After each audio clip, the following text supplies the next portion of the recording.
Hello and welcome to Arsenal above all, the 150th episode. I don't know where time has gone, but here we are. I'm here with Daniel James, the vlog guy, a guy that's been part of the show from the very first season. How you doing, my friend? All good, my friend. Happy to be back and to see you, man. No, it's a pleasure to see you as well, man. I'm sure you had a great summer. You had your wedding anniversary just at the weekend, so you couldn't actually go to the game against Coventry, but Nah. more important things.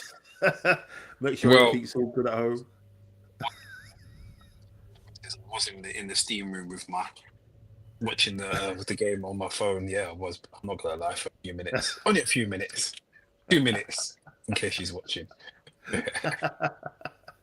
No, thank you for coming on. I really appreciate it. Steve's having some technical issues. He was meant to be on with us tonight. Hopefully, he'll jump on at some point, but he's having some little bit of gremlins. But no, thanks for your time. Thanks for everyone who is joining us as well. Thank you, Sashraf21. Come on, you goodness. Yes, indeed. We had a couple of Chelsea fans infiltrating the show last week with some comments. I'm sure they're too busy watching us tonight. They're going to be watching their own team who are playing, and I don't know what the score is, but it's good when people kind of take care of their own team and focus on that rather than us. But no, thank you for that comment. Thank you, Brian. He's here as well in the comments. Even just good to see you too, man. Hopefully have you on very soon. Yes, the 150th show tonight, and Arsenal's Mikel Arteta's 150th Premier League win as well. So there's a nice correlation there. But let's get into it, Dan. A comfortable 3-0 win. Friday night under the lights, the stage was set. Everyone was kind of referring back to the Brentford game, especially with the likes of Neville and Carragher there, and obviously and what happened that night. Ian Wright, actually said something interesting rather than the other thing that we'll talk about later on when he did say that, those two jumping up and down and dancing the last time, and that put him on the spot a little bit, which was great to see. But the man in focus there, Martin Odegaard, and obviously the lineup, the same as the Community Shield, so nothing to worry about there, or nothing to change apart from obviously, of course, Bruno Guimaraes, who missed out. What's your thoughts on what you saw in that first half, Dan? Obviously, it was important to get a good sort of this new style of play that everybody wants to see now from Arsenal, especially now that we've got it over the line, winning the league. What was your thoughts on just that first half performance and how we sort of put it on commentary? I thought performance was good. I would say we never really needed to get out of second or third gear, really. Coventry did a lot of running, primarily because we had a lot of the ball. So, um, yeah, I was impressed with some of the combinations that I saw. Definitely, what I would say is having Solis and Saka does seem to have made a big difference already in terms of the two of them they both have a similar ability to go out and inside. And I noticed that seemed to make our play much more dynamic than with others who tend to play on the left at times. So yeah, we had good control. I was not really worried about anything in the first half. Coventry we were chasing shadows mainly. Obviously, they wanted to make a good impression on their return to the Premier League, but it was a bridge too far for them on occasion. But yeah, really impressed. I was, yeah. I mean, look, respectfully, it's Coventry. Yeah, They're not going to give us the toughest of tests at home. So I'm not going to sit here and gloat an opening day win against Coventry. I would say it was a functional. We deserve to be 2-0 up. yeah, it was a functional performance. I thought there was definitely, a bit like the Community Shield. There was a lot more speed to our play. I thought there was Mm, also the possession, style. They're keeping the ball, moving around. There were a lot of triangles, lots of good stuff, yeah, trying to open them up. But I also thought that the speed of the attack, was really good occasionally, especially when Raya was hitting it out to Solis. Seems to be a tactic where Solis goes into the middle and yeah. Raya just hits the ball right straight through the middle, through the guts of the opposition, and then obviously hits Solis, great technique, and he gets a move started. I just think you've got lots of nice options now in that regard, and I think again you go back to Miles. You know, he loves playing like vertical passes in rather than keeping it safe a little bit. And I think I think I mentioned the last show. Bruno does that as well. It's a shame he was injured. Let's hope it's not nothing long term. Arteta said it isn't anything long term. But I just think the speed of our play now is something that's I've definitely noticed a difference. And if we're doing that against teams like Coventry, who have a low block in certain instances, they did look a bit tidy when they did have the ball, in the last third of ours.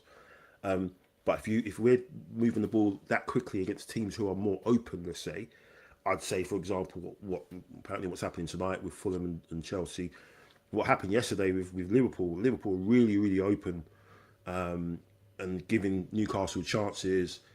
I think it's almost like he was watching a Bournemouth team. You know, the way Vieira plays his football is like basketball stuff. So if we play at that speed against a team like that where they're open, I think we're going to get a lot of joy this season. Real joy this season going forward, and again gives teams so many different things to worry about when they play us. Steve's here. How you doing, Steve? Can you hear us? Yeah, can you hear me? Yeah, I could just about hear you, man. Fashionably late to the 150th party, so we'll let you off, man. Well, how you doing? You been okay? Yeah, all good, all good. It's just summer holidays and that. yeah, I hear you, man. I hear you. Trying to survive Yeah. myself, as you know. I think we all are. But good to see you, man. Just going to Brian. Hope Arteta's promoted needs to replace Alvarez, because if he comes in, we're going to be hard to stop. We're going to talk on that certain individual a bit later. But Steve, you saw the game. What was your thoughts on just a synopsis of obviously what you saw, and how you think what you think it means going forward, especially with for me, just the speed of our transitions being a lot more quicker, and more direct attacking, thanks to the likes of Solis. Yeah, I mean, I don't know if I said it to you in a chat, Mike. We're playing with more freedom, and we kind of alluded to that last season when we were on your show. That as soon as we got over the line, it was freedom. Like it's we're able to go forward in a way and play our style of football and play the type of football that Arteta probably wants to play. Last season was necessity. We looked at Man City in the Community Shield, and again against Coventry, and we just played free. You know, the lineup that we've got, even without our new signing, Conter at the back for Saliba, we just look different. Odegaard has looked different. He looks fit. Last season he didn't look fit. You know, he looked like he was just getting through games and trying to manage himself. Went to the World Cup, had a pretty decent World Cup, and he's come back and he looks fit. Saka looks fit. I still think he's going to need a few more games. Some of our World Cup boys are still going to need a few more games. Solis, if I'm honest, he's been a revelation of a signing, because I didn't know what to expect. He's come in and he's just, as he says he was, you know, he's direct. He's not afraid to take a shot. He's good with the ball. He's intelligent. We look good. And like I said, we sort of alluded to it last season. If we won the league, as we were talking about it, this season would be freedom. You're free to, you've got that off your back. You've got that nearly boys off your back, and you're able to then play with a bit more freedom, and teams will be showing us a bit more respect in terms of going, right, we can't beat the champions, so let's not get beat badly. And that opens up the game for us. And yeah, we're looking pretty good, man. It was a joy to watch. Yeah, it was indeed. I mean, talking on, you mentioned him, our captain. You know, obviously last season, lots of flack, obviously with his injuries and the way he was just so deep at times getting the ball and everything. I know it's 2 games in a row. 2 games he scored. 2 goals he scored. This season, 2 games in a row. Dan, what's your thoughts on him? Do you think he's he's back, or is it too early to say it? Or do you think this more direct, quicker style of play is going to suit him? I think the fact that maybe Miles is in the team, he doesn't need to go back and start off moves like he was doing last season. What's your thoughts on Odegaard? You know, some people are saying, yeah, this is it, but I think we were burnt a little bit last season because there was a couple of times we did do that and then picked up a big injury or fell off form. What's your thoughts on him? Yeah, Odegaard is, look, admittedly, he's not, he will know himself. He's not been at it for the last probably 18 months to 2 years. Really, he's been had a mixture of fitness issues. He had a baby, didn't he? Had a baby as well. So he's had a number of changes in his life, and that can impact all of us really. Lack of sleep, and the dynamics of your relationship can change. That can affect your employment and stuff like that when you have your children and stuff like that. So there could be a number of stuff going on, but ultimately his fitness and his availability was severely hampered. I think, to be fair to him, I mean, I wouldn't say he's back, but I'm definitely giving him a chance to prove that he can be back in that way. That season he had where it was what. Remember how many goal contributions it was? I think it was 15 or so in that magnificent season he had. That's the Odegaard I'm looking for. And to be honest with you, even if he didn't have the goal contributions, just the influence on the team, the pressing, the passing down between the lines, the touches, the quick movement. That's what I want to see from Odegaard ultimately. And the evidence of the first 2 games so far, it looks like, you know what, I'll go even further back from the World Cup, actually. He was looking good. So he seems to be continuing. He got 4 assists in the World Cup. Was it 1 goal and 4 assists, something like that? Yeah. And he started this season with 2 goals already. So it looks like, to be fair, you look on the evidence of the last 6 or 7 games for club and country, it looks like, actually, let me rephrase what I said. It does look like he's back really, and I'm glad for it. All those Arsenal fans who are trying to sell off Odegaard on X and on TikTok and all of that, shame on yourselves. Hang your heads in shame. Give the guy a chance. He's been magnificent for us for the most part. He's our captain, and he's had a bad couple of years. We've got to give him a chance. He's still quite young. He's still very influential with the way he plays on our squad. So I'm all for him, man. Yeah, it was almost like, for me, the World Cup thing, as you mentioned, was like something that was hanging over him, and it was a lot, kind of like it was affecting him. He wanted to make sure he was fit for that, and I know that's something that we should, he should club first. He should always think about club first, but it's almost like he's so worried about that, missing that tournament, for the first time in how many years for Norway, that he was kind of wrapping himself in a bubble, in bubble wraps at certain times he was playing. Until it got to the running, when he realised, look, enough's enough. We've got to get over the line. Exactly. And there's one more thing I want to say, Mike, if you don't mind. Go on. The one thing I want to see from Odegaard is, and the one thing I've criticised him for quite a bit on this show, is he's got to show us that he can be who's on the pitch at the end of the 90-odd minutes, and not one of the first players that Arteta. Now, that could have been because of injury, or maybe the style of the match maybe dictated that we needed a different type of. Ultimately, really, you don't want your captain coming off 75, 80 minutes. So you want him on the pitch until the whistle. Yeah, sorry, I just wanted to add that. No, it's true. You're right, and I think maybe because he's had a good, like you said, he's had a good World Cup. He looked like his old self. That's done now. And he's run with it. It's maybe kind of used that as a little bit of a pre-season, because obviously he missed so much football last year, and you kind of seen it with 1 or 2 other players. You sort of Wissa, who had a bad season for Newcastle, had a really good World Cup, and then he's obviously continued into that to yesterday. I thought it was outstanding yesterday for them.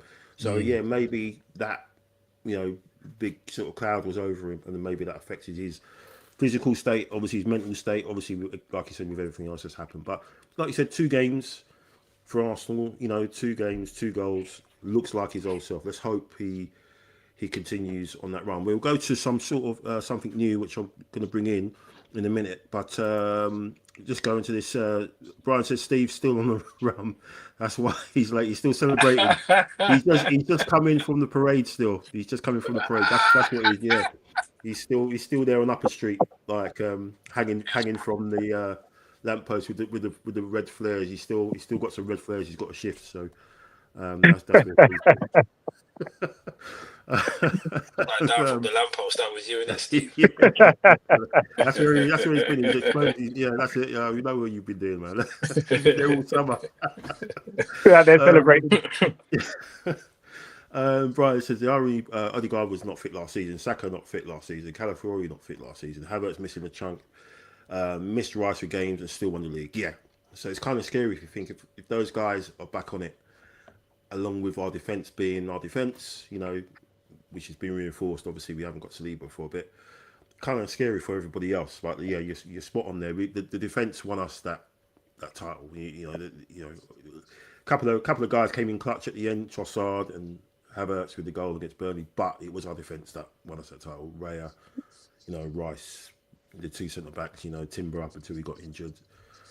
Can I just say, Mike, just very quickly? I don't know if you mentioned it earlier while I was off there.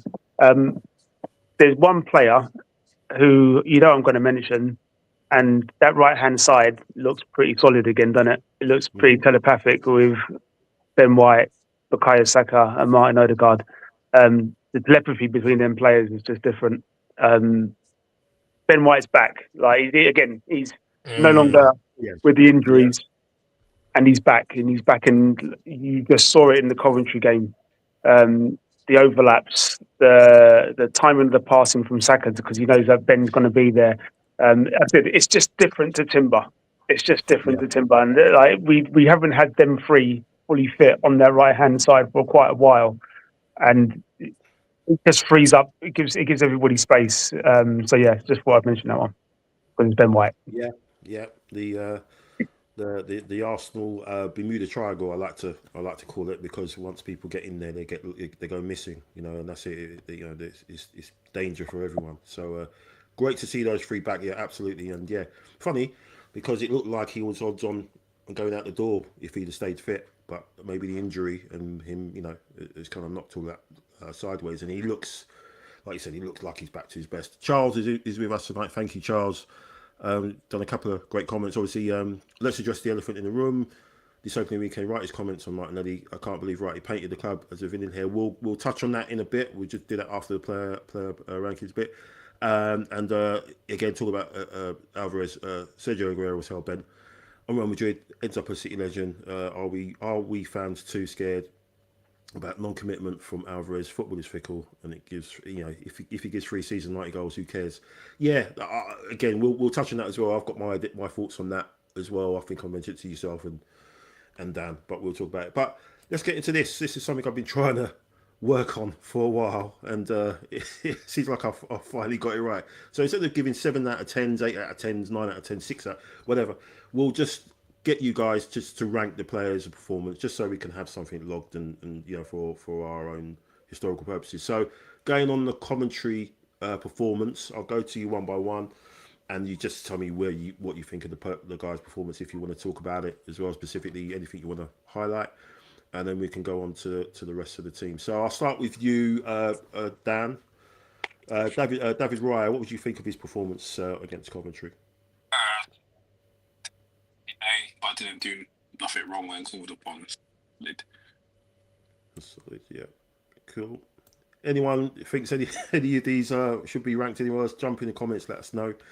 Steve, what about your boy Benny Blanco? Oh, you can't put him outstanding. I know that's where you want to put him. But, he wants it's up to you. It's up to you. It's your ranking, man. Where do you want to put him? Well, if I can't put him outstanding, I'll put him one less. I thought, like I said, I just thought that right hand side looked like how we were 2023 that season.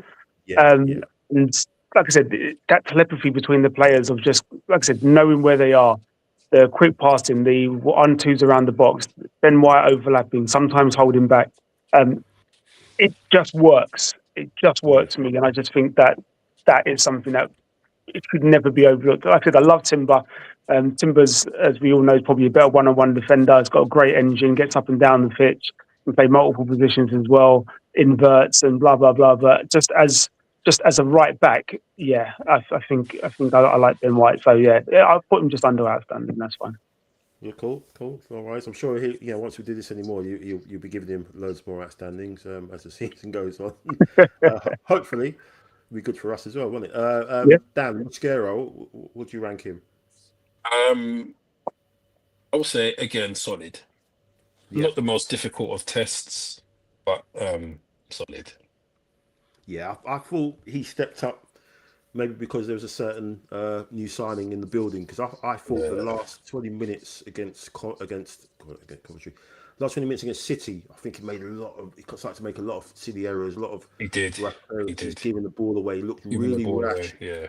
I think that was probably the point. Arteta must have turned around and said to look, we need to get cover, we need to get somebody else in.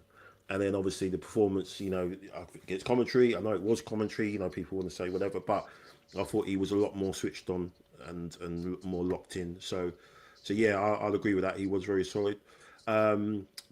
Steve, Gabriel? Yeah, I thought Gabriel was solid. Yeah. Yeah. That's no disrespect to the opposition, because we look at one of our, the team that their fans said are going to win every single game and win the league and blah, blah, blah. You look at United versus Hull, for example, and, they didn't step up. So I thought we were solid at the back. So I'm going to give them a solid. Yeah. Cool. Nice one. Dan, Calafiori?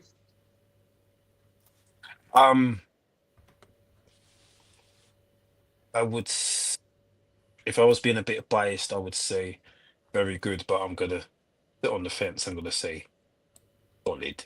Yeah. Solid, yeah.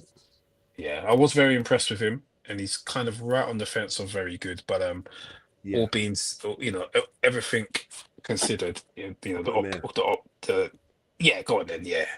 There you go. See, we're already creating. Look, Steve, I don't want to leave you left out. Okay, so I'll put him there. Yeah. Okay, cool. Yeah.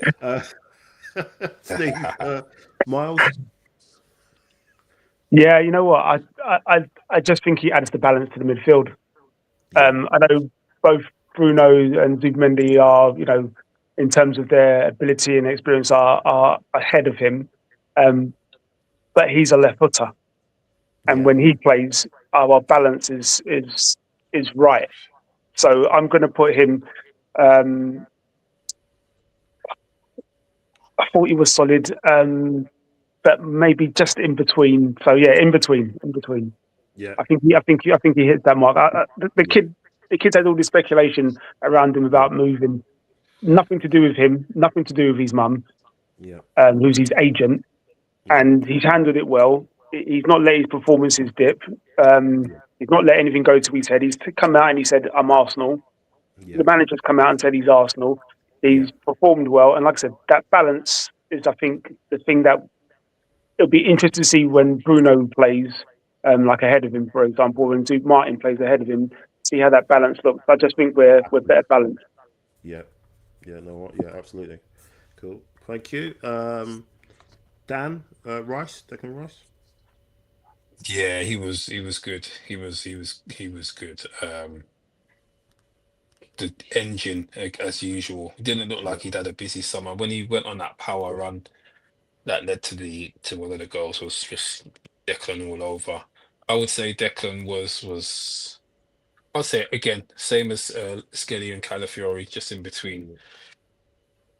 You still see probably needs a bit more sharpness, but that's all good. He was quality though. I think there's some numbers that the amount of passes or amount of passes the last third he made, just crazy. Yeah. And the guy's not had the pre-season basically. Yeah. It's insane. Thanks for that, Steve. Obviously the captain. I think he pointed captain's performance, to be perfectly fair to him. Captain's performance gets probably the highest ranking, I guess. Yeah. Yeah. He was. Yeah. This is the Odegaard that we know. This is the Odegaard that we all want to see. And as Daniel said earlier, to all the fans that were just like, rubbishing him and trying to make him look bad and sell him off and all that sort of stuff.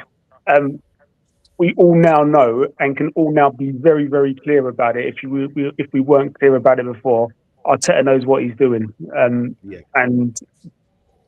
it's just unfortunate with the injuries, but we still ended up winning the league because we're champions.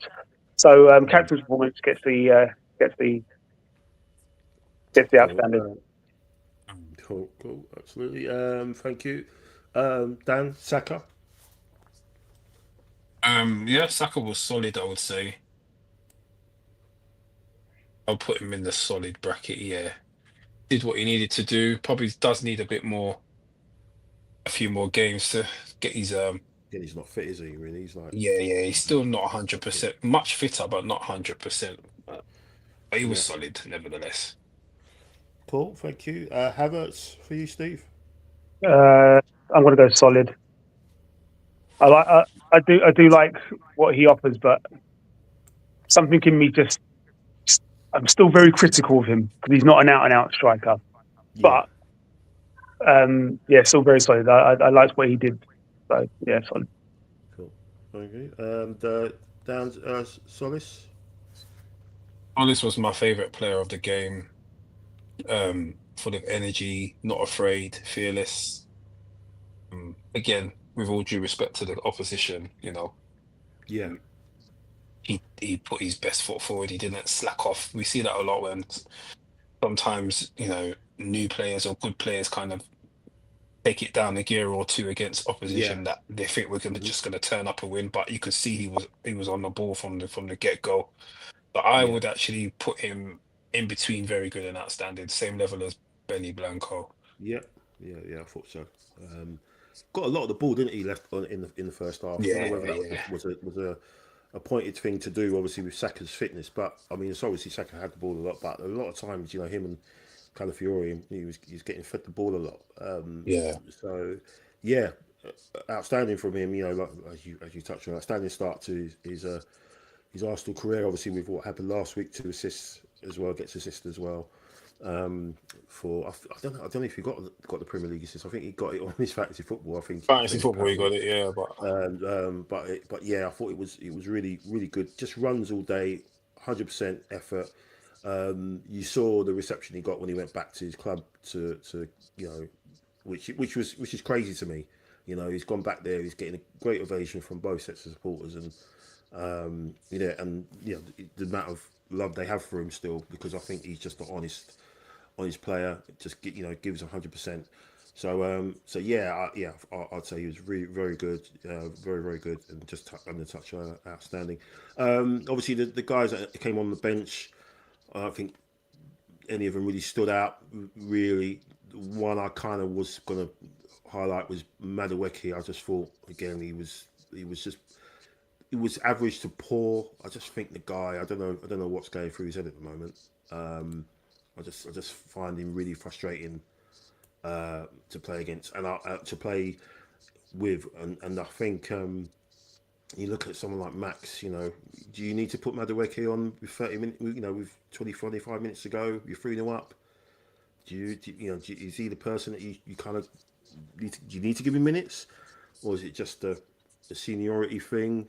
I think it's going to come to a point where Max is going to be the number, the one that's going to replace Saka if Saka has to come out. Because for me, Madueke's not doing enough, for us at the moment. When he gets his opportunities, I know it's just a 25-minute spell, but I don't know. I don't know what you think. Am I being harsh, or you think that's no? Yeah, I don't think you're being harsh. To be honest with you, I would rather. I think for me this season, Madueke for me is a player who's got a lot to prove. He won a title by default last year. For me, he needs to do a lot more to prove he's worth in the squad. Otherwise, I'd much rather see Ethan coming on that right hand. Yeah. I you know what? I'm not going to criticize him too much, because I think that everybody can see his weaknesses or his areas of development that needs to improve, and that's the end product. In terms of like dribbling and the confidence to always go and dribble and take on players, he's got that. You know, he's always got that. Even when he misses penalties, he's never going to take a penalty for us again, by the way. Even when he misses penalties, you can always see that he's confident in himself and believes in himself enough, which is a great attribute to have. It's just that end product thing. It's very, very frustrating. I did say last season that he brings chaos down that right hand side. So defenders don't like playing against him because they know that he can skin them and beat them.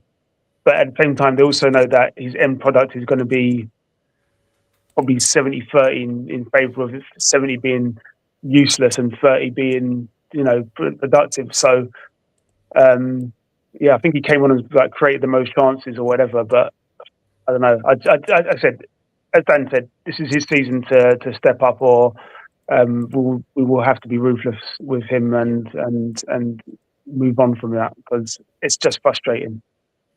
Yeah, I agree. And someone that the club has been accused of being ruthless too is been Gabriel Martinelli. Obviously, you both would have heard the comments made by Ian Wright after the game, and obviously mentioned by was it Charles in the chat? Yeah, it was Charles about that. What's your thoughts on it, Dan? Do you think he's being too harsh? Do you think he's out of order? Do you think it's right that someone who has been at the club for 7 years, obviously won the league title with us, to be kind of being forced out the door, or the fact that Wright said he hasn't been communicated to, he doesn't know what's going on, and then obviously there's been some footage of the press conferences that Arteta's done where he said he's had conversations with guys that he's had to leave out and things like that. What's your thoughts on it? Was it right?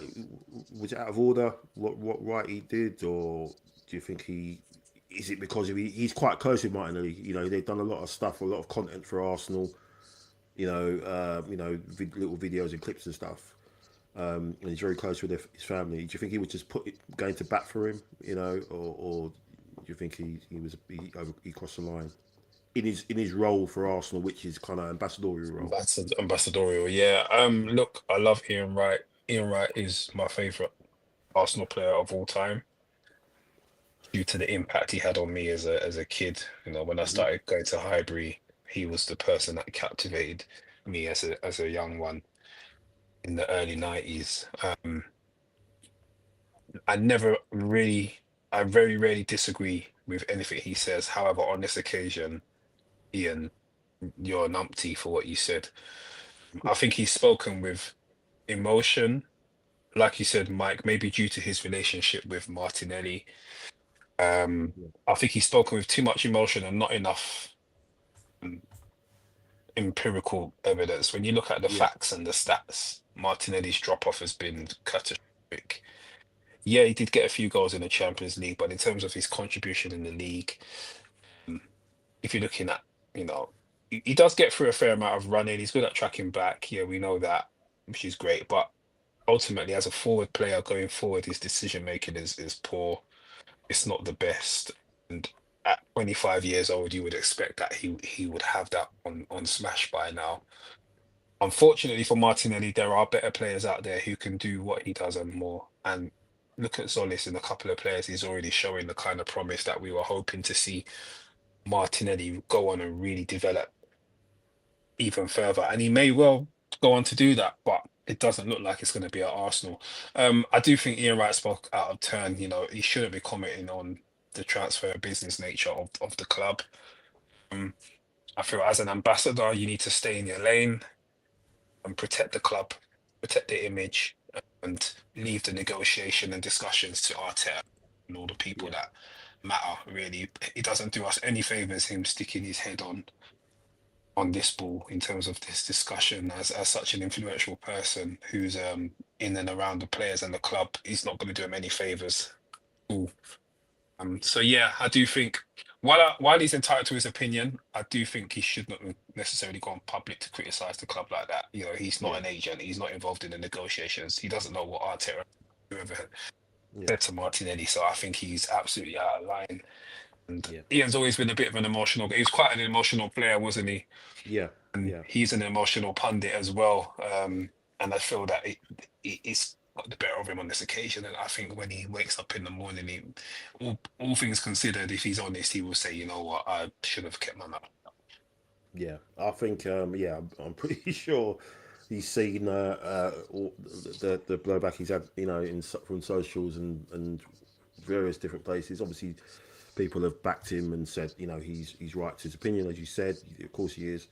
But I think when he says stuff like that, in the presence of the likes, of Carragher and Neville, who love to, jump on Arsenal and have a negative slant, and them sitting there, that's kind of something that you expect one of those two to come out with. And obviously they'll have something to discuss now on their overlap show or whatever that podcast to do, stick to football or whatever it is. So I'm sure that's going to be a topic that they'll brush on.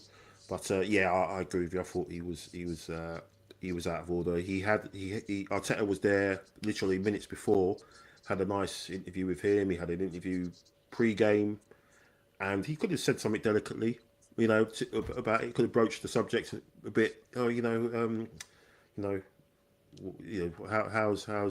Martinelli and Jesus? How are they feeling? And you could have phrased it in a much more political. A more. I can't find my words tonight.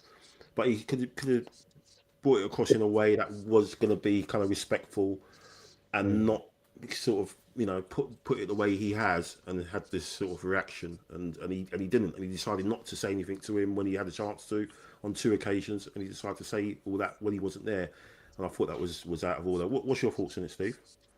Yeah, I have to echo everything that Dan said.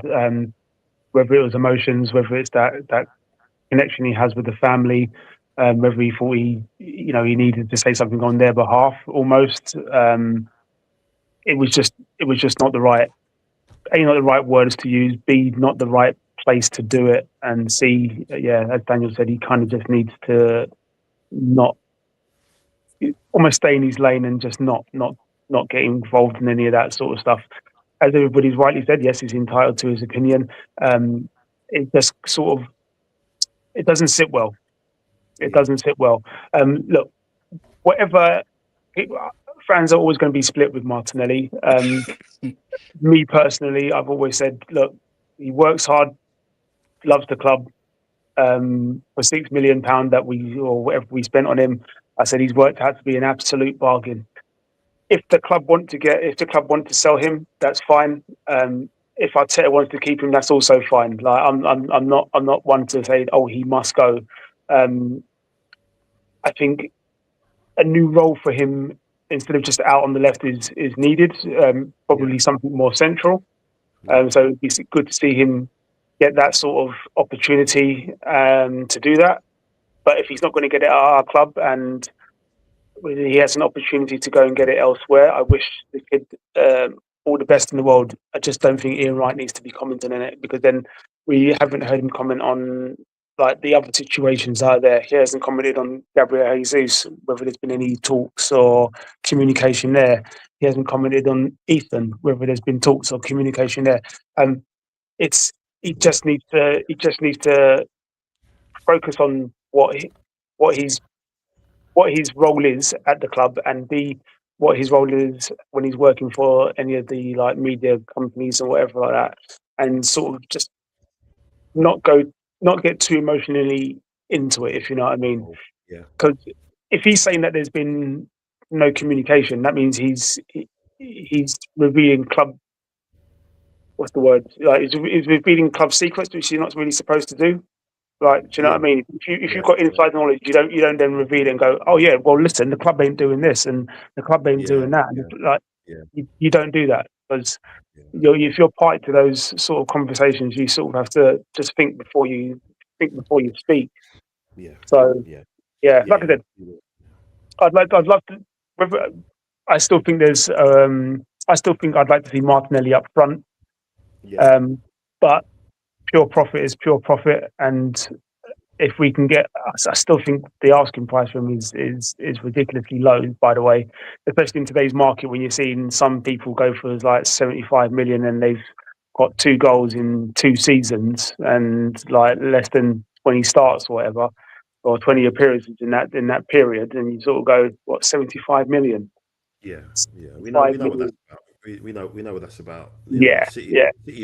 City have flipped the actual fee, so what they're paying for Savinho is what they should be paying for Marmoush, Yeah. and then the other way around. And the reason they're doing that is because if it goes over 59 million, City have to pay Frankfurt 10% or something like that. So that's why they're selling him for 59 million on the nose, and selling Savinho for 80 something million, just so City don't pay. City with all their millions, the bottomless, bottomless millions, and they don't want. So apparently that's the reason why he's 85 million. It's 85 million pounds. It's just to say, I agree with you both. In regards to Wrighty, and Mac does as well. Says no players bigger than the club needs. We will get the best transfer money we've ever got. Yeah, about time. If that do comes through, and he says right, he got transferred out off 98. And Vieira, imagine Vieira, who got shipped out to Juventus in 2005. Yeah, the club needs are the priority. Yeah, and I think it's because I think we've become used to being a club that kind of keeps people not past their sell-by date, but we keep them, and then we don't even be able to generate any. Look at the amount of number of players that we've left us, and we've hardly had anything from them. Ramsey, Aubameyang. We swapped Alexis Sanchez for Mkhitaryan. We didn't even get a fee for that. So you're kind of saying you're comparing the two, the same value, which is insane when you look back on it. And still the record sale is it 35 million? Is it Oxlade-Chamberlain? Is that still the same? That's insane. And yes, Brian agrees with you, and agree with you. Neil has been saying it from day one when he saw Martinelli play in a pre-season friendly when he ran through and from centre forward, that he should be maybe used as a striker. But Arteta's the one that sees him every day at training, and he just doesn't trust the guy in that position, which is and I think that says it all. And Brian says right, he got too emotional when he should be still celebrating, and these things happen in modern football. Yeah, it's all changed now. You see that clubs actually agree personal terms with a player before they go to a club now. That's all changed. That wasn't the way it was 10 years ago, was it? It was always the other way around. You go to the club, you agree a fee, and then you talk to the player. But it's all been switched up. Let's just touch on Ezri Konsa. Dan, you happy with the signing? I think, as we mentioned before, with what happened with Mosquera and obviously Marley Salmon being as amazing as he is, a generational talent, but just being 16 years old. You happy with the signing? Yeah, absolutely. Experienced guy? Yeah, absolutely. Good experienced player, England international, 28 years old. So he's not young enough to disrupt the development of Mosquera and Salmon. 2 years time when Konza's knocking on 30, 31, Salmon will still be a teenager, and Mosquera will only be 23, 24. So someone to come in, provide a bit of experience, bit of leadership, bit of know-how.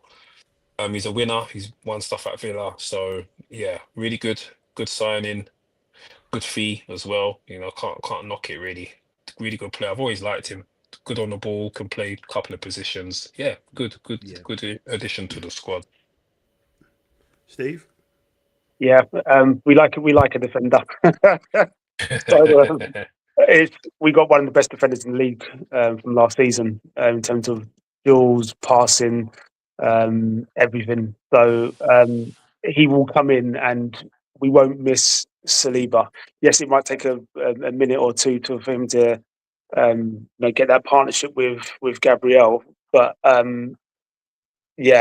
see him as somebody that can come in and we won't see a drop off, and we can give Saliba a much needed rest and not try to rush him back. Whereas if we had just gone with Mosquera into the season, we're sort of heavily reliant on him being able to produce consistently, and then not picking up an injury as well. So to have a player of that experience come in, like I said, I don't think there were many better defenders than him in the league last season, apart from R2. And from our two, probably Sleeper that was better than him. But yeah, he's. I like a defender. So that's my position anyway. So yeah, he looks like he's going to come in and just. We're not going to see a drop off. Basically, we're still going to be monsters. We're still going to be strong and physical and winning those duels, and he's going to win more duels as well. So and it will help players like Marley Salmon as well. They'll see what this sort of level brings. That sort of consistency, that sort of drive from somebody different, if you know what I mean. He's learning from Saliba and Gabriel while he's there, and players like Ben White and Henkape and Calafiori. This is again somebody that's coming in that's 28 years old, very experienced, and he will learn. So yeah, it ticks all the right boxes. Yeah, absolutely. Yeah, great sign. I think he comes across as a serious guy. A proper professional. Kind of no nonsense sort of demeanor when he plays. He loves the fact that he doesn't get beaten. There's this video of him talking in the England camp with Eze and Saka and stuff, and they're talking about he loves the fact that he doesn't get beaten one-on-ones and stuff like that. And obviously he's got a great rapport with the Arsenal boys as well. And again, another addition to the English core as well, which is can't be a bad thing. As well, yeah, I agree with you. I think it's a sensible signing. As you said, damn, the fact that in a couple of years, Marley Salmon will still hopefully be in the club, and it will be just at the right time to sort of take over and and do what he has to do. Obviously Saliba, obviously we know that people in Spain always got eyes on him, and obviously Gabriel, he's a little bit older as well. So I think it's just future proofing. It is a really good move.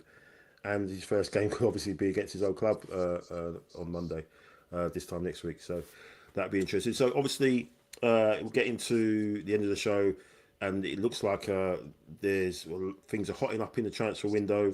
Rumours has it that Arsenal want to pull some sort of mad deadline day signing, and it seems like this guy is the guy, that we're putting it all our chips on after kind of floating around for the most of the summer. Now, lots of chat. Charles said earlier on a great comment about Alvarez, about the fact that he was hell bent on wanting to go to Real Madrid. He was told that he couldn't go there.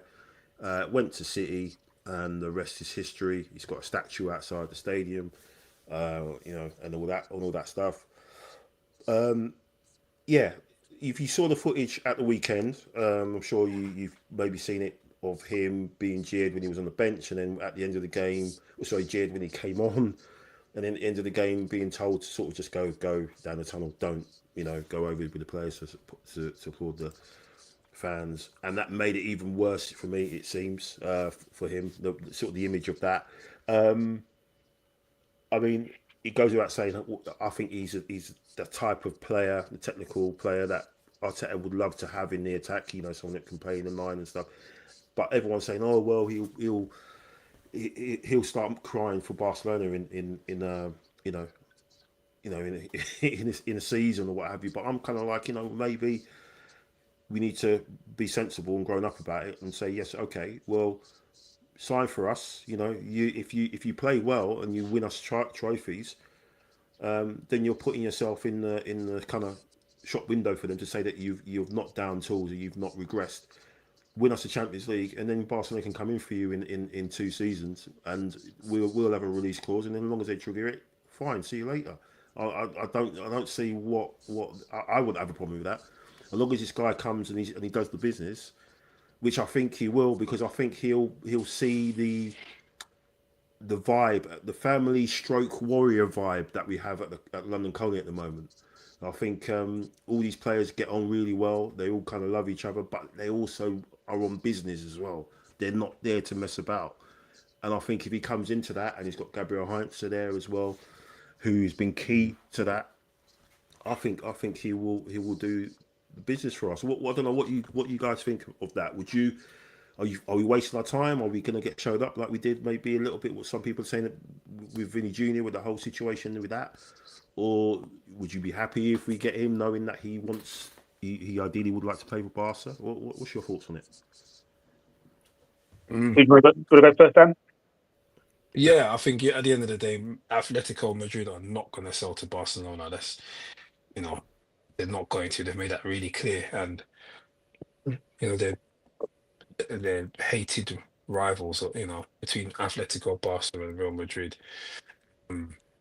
So he's not going to go there at all, as much as he wants to. Do we have a chance of getting him? I would say so. Would I like him? Yes. He would be a perfect, a much better player than Jesus in the squad. Alvarez is someone who's got the technical ability. He's got the skill. He's got a lot of running in him as well. That's one thing that he is underrated. The amount of running he gets through a lot of running. But he's got good levels of fitness. I'd love to have him. He's a world-class player, I would say. I'd love to have him at Arsenal.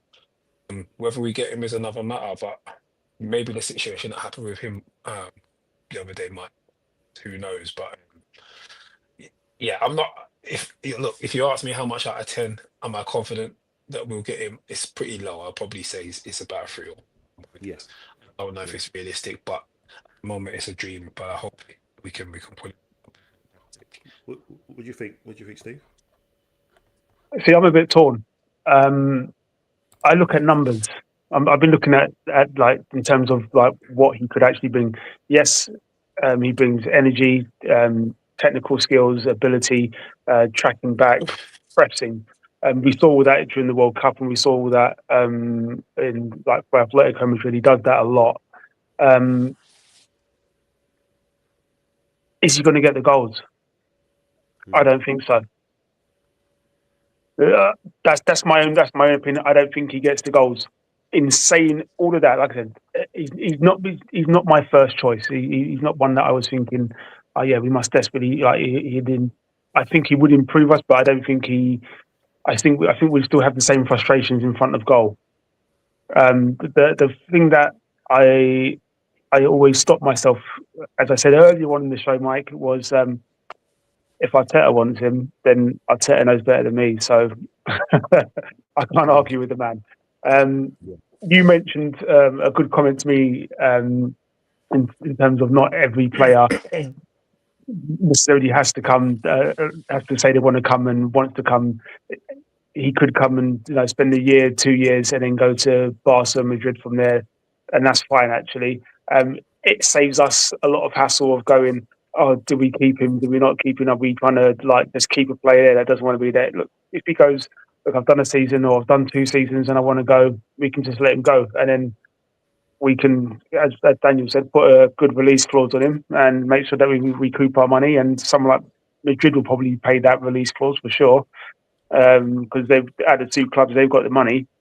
Yeah. And it then won't stop any of the younger strikers that are coming through. So, and we just signed one from Blackburn, didn't we? So we have him and what's his name? What's the young striker that played in the Carabao Cup last season for us? Oh yeah, Andre. Yeah. So they will learn from him as well if he was to come in. But like Dan, look, for people that don't understand what being into a player is and actually trying to go for a player of this sort of caliber, same with Vinny Jr., is the fact that we're at the table to do that is what we want. Yeah. Because if we go back 5 years, 6 years, 7 years, 8, 9, 10 years, 11, 12, 13 years, we're not in that bracket. Yeah. Like, do you know what I mean? We're not at that table to even barely consider even thinking that we have a chance to get these players. People can banter us and go, well, you didn't get them. And you go, yeah, that's fine. Yeah. But other teams now know that we're serious and that if we want a player, money's not an object. We can afford it. It's whether the player wants to stay where they are or try something different. Vinny can't knock it. He's playing at Real Madrid. So his aim from the beginning of that was always to stay at Real Madrid. and he got a good contract and he stayed. Yeah. That's fantastic for him. But we were ready to pay and offer him what he needed should he have changed his mind. And the Alvarez situation, like I said, it's a bit different. I do think that they will try and play a bit of hardball, which is why I think it might just be a bit too late in the transfer window to get anything done. But if it doesn't happen, again, we've let our intentions, we let people know our intentions. This is the caliber of player that we want, and money is not an option. And especially if it's for the right player that the manager wants. If the manager wants him, like I said, it's not for me to say, oh, I don't want him because of this or I don't want him because of that. Yeah. The manager knows what he's doing, and he's proven that consistently. That when he wants the right players, they will come and they will perform. So let's see what happens. It's interesting times. It's interesting. I think if we get a couple of players out, I think if Jesus was to leave, and again he's another one that goes with our blessing. He was that standard razor, him and Zinchenko that season. But he goes with our blessing. Should he want to leave, but. Yeah, we'll see. We'll see. Like I said, it's a difficult one for me, but like I said, if the manager wants him, I'm all here for it. Yeah, I mean, I get it. I get people saying, he doesn't want Arsenal. He only want players who want Arsenal first. And if I have to convince them, then I don't want them. But that's what Arteta said. Arteta has gone on record and saying, I only want people that, want Arsenal. They don't want Arsenal. If I have to convince them, no. But yet we're going after him still. So that tells you something, that there must have been conversations. There must have been something reassuring that he said to Arteta that, yeah, I love what you've got. I love what you're doing. I love the conversation. And let me, I just want to see what's happening with Barcelona. So if Arteta was true to his statement, then we wouldn't. Apparently Josh Kroenke's over there. Apparently Josh Kroenke's in Madrid trying to sort it out now. Why would he be there if going by Arteta's mantra saying, if I don't, if the guy doesn't want, so there's obviously some conversations we're not privy to, which I'm sure that Alvarez has either said to Arteta himself or whoever, or his people have said. That means that we're still kind of sniffing around and still want to try and get the guy. So as you said, if Arteta wants him, that just must means that he knows what he's doing, and he's going back on what he said in a sense, but there's good reason to, because obviously the guy's a top player. Yes, the numbers haven't been great, but I don't think he's enjoyed playing for Simeone for the last season, and the style of play and stuff. And for me, I look at the games that he played against Barcelona in the Champions League, and the game he played against us in the first leg when he wasn't even fit, and the game he played against Tottenham in the Champions League, where he absolutely ripped him a new one. It was unbelievable that night. It looked like he was like a man with a point to prove. By putting the performance against them, for me, that's what it kind of felt like to me. He was unbelievable tonight. If you watch the highlights of that game, just watch the way he was moving. He was unreal. So he's an unbelievable player. So let's see what happens. I think something's going to happen. I think something's going to happen. So thank you, Steve, so much. I know you had difficulties coming on, some gremlins, but appreciate you coming on. Dan as well, really appreciate you coming on for the 150th show. Thanks for all the support you've given me over the last couple of seasons. I can't believe it's 150. It's just crazy. And and if there's another 150 more, I don't know what we would have won by then. Let's hope it's a lot more. But just before we go, I just wanted to put up this picture of the main man, Martin Odegaard, with his heroic pose after his kind of lucky goal.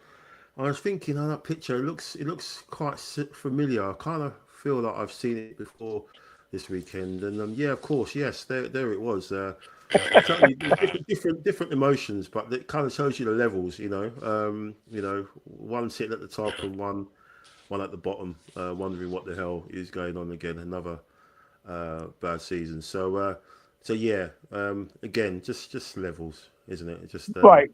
Right, sorry. Can I just say, right? Look, if we look at this, if we look, I don't know how to describe it. It's just them, isn't it? Like, do you know what I mean? It's just them. It's just Spurs, man. Just Spurs. A few Spurs fans I know were gassed and just like, yeah, we're back. And I was just like, back from where? Like, you've never been anywhere to come back to. Do you know what I mean? But it's like, okay, well, you're back. You know, yeah. Look at the signings we're making: 100 million on Tonali, 85 on Fernandez. Blah blah blah blah blah. I was like, okay, listen. Then I expect big things from you. And they get absolutely touched, don't they? Come on, man. Come on, they could have lost that game by a lot more goals. They got absolutely touched, and it felt wrong. It felt right. It's what they do, doesn't it? But I think even the commentator during the match said, "Yeah, or was it a match of the day?" I think Alan Shearer was like, "They got absolutely battered." She's like, "Yeah, but that's what they do. That's literally what they do. Yeah. They get absolutely battered." So it's going to be a long season. Long one. Yeah, great stuff. Brian just saying he expects Conte to score on Monday. There, that'd be funny as well. But yeah, we've overrun a little bit. So thank you so much, gents. Really appreciate it. Thanks everyone for watching, and we'll be back. We might be back midweek. Well, not midweek. We've got the Champions League draw on Thursday, I believe, and interested to see who we get. Might just have a quick sort of kind of latest reaction to it to see who we get. Have a look at the fixtures or the teams that we pulled out of the bag, and I'm hopeful we can welcome a certain Brazilian to the Emirates to see what he might have missed again. You know, if he comes here with his Real Madrid team, and I know Dan, we spoke earlier. You want PSG, don't you? You want to deal with them properly. You know, and Steve, is anyone in particular you fancy meeting? We haven't faced Barcelona yet since we've got back. Are they due? You think they're due a visit? Yeah, you know what? There's some good teams out there, and for again these past 2 years, you just go, I don't fear anybody. Still, like, yes, PSG had a better attack than us, but they didn't do that much against us in the final. We kept them mostly quiet.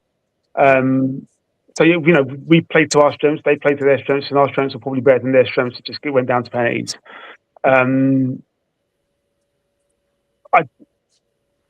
We know we can beat them. I'm not worried about them. Yeah. So I'm going to say, yeah, maybe Barcelona and Bayern again. I want us to beat Bayern again, because I think people are gassing them up already, sort of thing. And it's just we didn't face Bayern. We did. Yeah.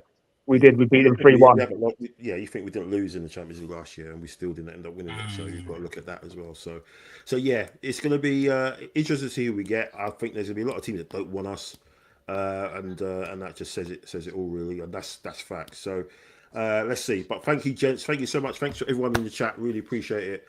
It's been thanks everyone spending the time with you guys tonight. Again, we may be back depending on how the kids behave on this summer holiday, man. Never-ending summer holiday for the kids. Let's see what state they're in on Thursday night, and if we can jump on and do something. So I'm not committing it to anything yet. And if we're not back on Thursday, we'll be back next week after the Villa game, because obviously that's on the Monday night. But thank you so much, Steve. Love to you and your family. Same to you, Daniel. Love to you, family. Love to everyone in the chat. And we'll be back when we'll be back. Remember, gold on the sleeves. Remember, gold on the sleeves. Gold on the sleeves. Gold.